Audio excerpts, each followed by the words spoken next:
Hi friends, reshzideasന്റെ മറ്റൊരു എപ്പിസോഡിലേക്ക് എല്ലാവർക്കും സ്വാഗതം. ഇന്ന് നമ്മൾ തയ്യാറാക്കാൻ പോകുന്ന ഒരു സ്വീറ്റ് ആൻഡ് ഹെൽത്തി ഹൽവയാണ്. റാഗി ഹൽവ. കുരവ് നമ്മൾ കുട്ടികൾക്കൊക്കെ കുറുക്കി കൊടുക്കാറുണ്ട് അല്ലേ? കുരവ് ഹെൽത്തി ആണ്, ഗ്ലൂട്ടൻ ഫ്രീ ആണ്, ധാരാളമായി അയൺ കണ്ടന്റും അടങ്ങിയിട്ടുണ്ട്.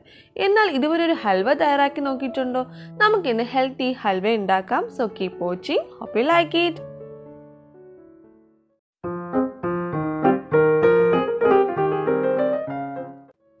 പാനിൽ ഇപ്പോൾ കുറച്ച് നെയ്യ് ഒഴിച്ചൊന്ന് ചൂടാക്കിയിട്ടുണ്ട്. ഇതിൽ നമുക്ക് കാഷ്യൂനട്ട് റോസ്റ്റ് ചെയ്തെടുക്കാം. ഞാൻ 1/2 കപ്പ് കാഷ്യൂനട്ടാണ് എടുത്തിട്ടുള്ളത്. ഒരുപാട് റോസ്റ്റ് ചെയ്യേണ്ട ആവശ്യമില്ല, ജസ്റ്റ് ഒന്ന് റോസ്റ്റ് ചെയ്തെടുക്കുക.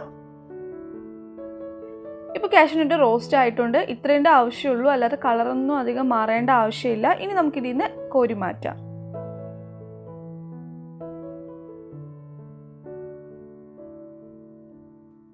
കാൽ കപ്പ് ഉണക്കമുന്തിരി എടുത്തിട്ടുണ്ട്. ഇതും കൂടെ നമുക്കൊന്ന് റോസ്റ്റ് ചെയ്യാം. ജസ്റ്റ് ഒന്ന് റോസ്റ്റ് ചെയ്താൽ മതി. ഇത് നമുക്കിനി ഇതിൽ നിന്ന് കോരി മാറ്റാം.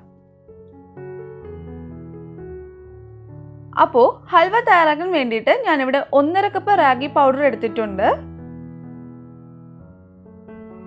ഇതിലോട്ട് നമുക്ക് 3 കപ്പ് വെള്ളം ആഡ് ചെയ്ത് കൊടുക്കാം. ഞാൻ യൂസ് ചെയ്യുന്നത് ചൂടാക്കിയിട്ട് തണുത്ത നോർമൽ ടെമ്പറേച്ചറിലെ വെള്ളം ഉണ്ടല്ലോ, അതാണ് ആഡ് ചെയ്ത് കൊടുക്കുന്നത്. അതിനുശേഷം നമുക്കിത് നന്നായിട്ടൊന്ന് മിക്സ് ചെയ്തെടുക്കാം.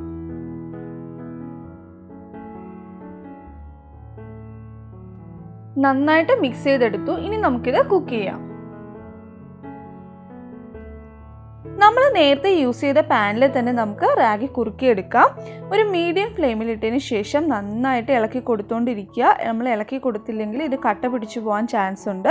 അപ്പോൾ നന്നായിട്ട് ഇളക്കി കൊടുത്തുകൊണ്ടേ ഇരിക്കുക. മീഡിയം ഫ്ലെയിമും മതി, ഹൈ ഫ്ലെയിമിലിട്ടാൽ ചിലപ്പോൾ അടി പിടിക്കാൻ ചാൻസ് ഉണ്ട്.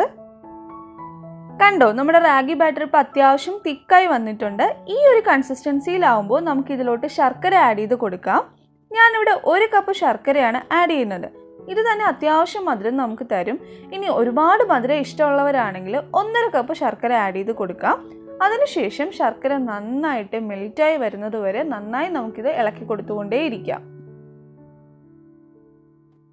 ഇപ്പോൾ ശർക്കരയൊക്കെ മെൽറ്റായി നന്നായിട്ട് റാഗിയും ശർക്കരയൊക്കെ മിക്സായി നല്ലൊരു തിക്ക് കൺസിസ്റ്റൻസി ആയി വന്നിട്ടുണ്ട്.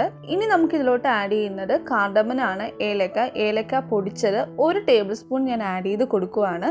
ഇത് നല്ലൊരു മണവും ഫ്ലേവറും ഒക്കെ നമ്മുടെ ഹൽവയ്ക്ക് കൊടുക്കും. അപ്പോൾ ഏലക്കപ്പൊടി ആഡ് ചെയ്തതിന് ശേഷം നന്നായിട്ട് മിക്സ് ചെയ്ത് കൊടുക്കുക. അതിനുശേഷം ഒരു ലോ അല്ലെങ്കിൽ മീഡിയം ഫ്ലെയിമിൽ ഒരു 2-3 മിനിറ്റ് ഇതൊന്നും കൂടെ കുക്ക് ചെയ്യുക. കുക്ക് ചെയ്യുമ്പോൾ ഇതുപോലെ നന്നായിട്ട് മിക്സ് ചെയ്ത് കൊടുത്തുകൊണ്ടേ ഇരിക്കുക. ഇപ്പോൾ ഏകദേശം ഒരു 3 മിനിറ്റ് ആയിട്ടുണ്ട്. അപ്പോൾ നമ്മുടെ ഏലക്കാപ്പൊടിയും ബാക്കി എല്ലാം കൂടെ നന്നായിട്ട് മിക്സ് ആയിട്ടുണ്ട്. ഇനി നമുക്കിതിലോട്ട് നെയ്യ് ആഡ് ചെയ്ത് കൊടുക്കാം. ഞാനിപ്പോൾ 1/2 കപ്പ് നെയ്യാണ് ഇതിൽ ആഡ് ചെയ്ത് കൊടുക്കുന്നത്. നിങ്ങൾക്ക് വേണമെങ്കിൽ നെയ്ക്ക് പകരം എണ്ണയും യൂസ് ചെയ്യാം. അത് നമ്മുടെ ഇഷ്ടം അനുസരിച്ചിട്ട് നമുക്ക് ചേഞ്ച് ചെയ്യാം. അപ്പോൾ 1/2 കപ്പ് നെയ്യും കൂടെ ആഡ് ചെയ്തതിന് ശേഷം ഇതെല്ലാം കൂടെ നന്നായി മിക്സായി വരുന്നത് വരെ ഒന്ന് ഇളക്കി കൊടുത്തുകൊണ്ടിരിക്കുക. ഒരു 4-5 മിനിറ്റ് ആകുമ്പോഴത്തേക്ക് എല്ലാം കൂടെ നല്ല മിക്സായി നല്ല തിക്ക് കൺസിസ്റ്റൻസിയിലായിട്ട് നമുക്ക് കിട്ടും. ഇപ്പോൾ നമ്മൾ ആഡ് ചെയ്ത നെയ്യും നേരത്തെ ആഡ് ചെയ്ത എല്ലാ ഇൻഗ്രീഡിയൻസും കൂടെ നന്നായിട്ട് യോജിച്ച് വന്നിട്ടുണ്ട്. ഇനി നമുക്കിതിലോട്ട് നമ്മൾ നേരത്തെ റോസ്റ്റ് ചെയ്ത് വെച്ച കാഷ്യൂനട്ടും കിസ്മിസും കൂടെ ആഡ് ചെയ്ത് കൊടുക്കാം.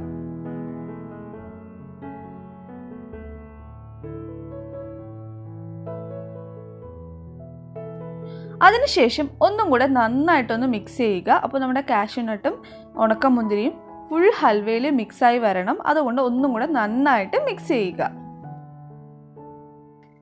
Sweet and healthy ragi halwa ready ആയിട്ടുണ്ട്. അപ്പം നിങ്ങൾ ചിന്തിക്കും ഇതെങ്ങനെ ഹെൽത്തി ആവുന്നതെന്ന്. പക്ഷെ ഒന്ന് ചിന്തിച്ച് നോക്കിയാൽ നമ്മൾ കടകളിൽ ചെന്നിട്ട് ആർട്ടിഫിഷ്യൽ ആയിട്ടുള്ള ഫ്ലേവറും സ്വീറ്റ്നസ്സും ഒക്കെ ആഡ് ചെയ്ത് ഒരു സ്വീറ്റ് വാങ്ങി കഴിക്കുന്നതിനെക്കാട്ടിലും എത്രയോ നല്ലതാണ് നമുക്കറിയാവുന്ന ഇൻഗ്രീഡിയൻസ് വെച്ചിട്ട് നമ്മൾ വീട്ടിൽ തയ്യാറാക്കുന്ന ഒരു സ്വീറ്റ് അല്ലെങ്കിൽ വിഭവം എന്ന് പറയുന്നത്.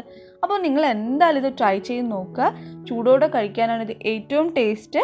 നിങ്ങൾ ട്രൈ ചെയ്തതിന് ശേഷം നിങ്ങളുടെ ഫീഡ്ബാക്ക്സ് എന്നെ കമൻസിലൂടെയും മെയിലിലൂടെ അറിയിക്കുക. വീഡിയോ ഇഷ്ടമായെങ്കിൽ പ്രിയപ്പെട്ടവരുമായി ഷെയർ ചെയ്യുക, ലൈക്ക് ചെയ്യാനും സബ്സ്ക്രൈബ് ചെയ്യാനും മറക്കരുത്. മറ്റൊരു വീഡിയോയുമായി കാണുന്നവരെ ടേക്ക് കെയർ, ബൈ.